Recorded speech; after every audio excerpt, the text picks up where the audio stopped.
ഇന്നും ഇന്നലത്തെ അതേ അവസ്ഥയാണ്. നല്ല മഴ പെയ്തുകൊണ്ടിരിക്കുകയാണ്. മഴയുടെ ശബ്ദമൊക്കെ ഇതിനകത്ത് ചിലപ്പോൾ വന്നേക്കും. രാവിലെ റാഗിയപ്പം ഉണ്ടാക്കാനുള്ള തയ്യാറെടുപ്പായിരുന്നു. തേങ്ങ അരച്ചെടുത്തിട്ടുണ്ട്. അതിനകത്തോട്ട് 1 ബൗൾ റാഗിപ്പൊടി ചേർത്തു.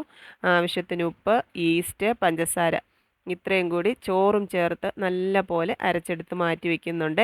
മാവ് സെറ്റായി വരുമ്പോഴത്തേക്ക് അതിനുള്ള കറി ഉണ്ടാക്കാൻ വേണ്ടി ഉരുളക്കിഴങ്ങും ക്യാരറ്റും ഒക്കെ എടുക്കുവാണ്. ഈ വീഡിയോസൊക്കെ പഴയതാണെങ്കിൽ പോലും ഞാൻ ഒരുപാട് കഷ്ടപ്പെട്ട് മെനക്കെട്ട് എടുത്തു വെച്ചിരുന്ന വീഡിയോ ആണ്. അതുകൊണ്ട് ഞാനതെല്ലാം എഡിറ്റ് ചെയ്ത് പോസ്റ്റ് ചെയ്യും എന്ന് പറഞ്ഞിട്ടുണ്ടായിരുന്നു. ഏകദേശം അങ്ങനെയുള്ള വീഡിയോ ഒക്കെ തീരാറായി എന്നാണ് എൻ്റെ ഒരു ഓർമ്മ. ഇനിയും പഴയത് ഏതെങ്കിലും ഉണ്ടെങ്കിൽ അതും ഞാൻ എഡിറ്റ് ചെയ്തിടും. ആ വീട്ടിൽ നിന്ന് എന്നേക്കുമായിട്ട് നമ്മൾ ഇറങ്ങിയതാണ്. പക്ഷേ അവിടെ നിന്നുള്ള വീഡിയോസ് ഇടുന്നതിൽ എനിക്കത്ര നാണിക്കേണ്ട കാര്യം ഒന്നും ഉള്ളതായിട്ട് തോന്നിയിട്ടില്ല. കാരണം ഞാൻ ഒളിച്ചും പാത്തും താമസിച്ച വീടല്ല അത് കേട്ടോ.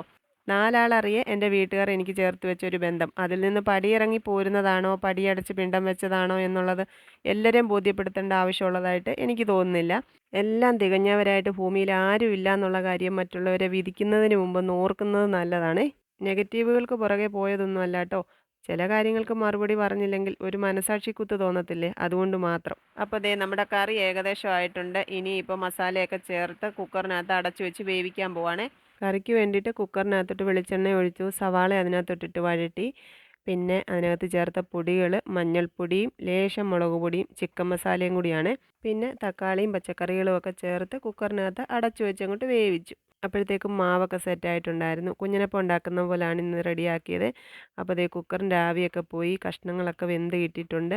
ഇനി അതിനകത്തോട്ട് ഗരം മസാലയും തേങ്ങാപ്പാലും ചേർത്ത് ഇളക്കിയിട്ട് കുറച്ച് മല്ലിയില ചേർത്ത് കൊടുക്കും.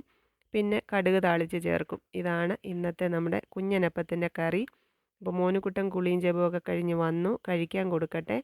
റാഗിപ്പൊടി കൊണ്ട് ഇടയ്ക്ക് നമ്മളൊരു ദിവസം പാലപ്പം ഉണ്ടാക്കിയായിരുന്നു.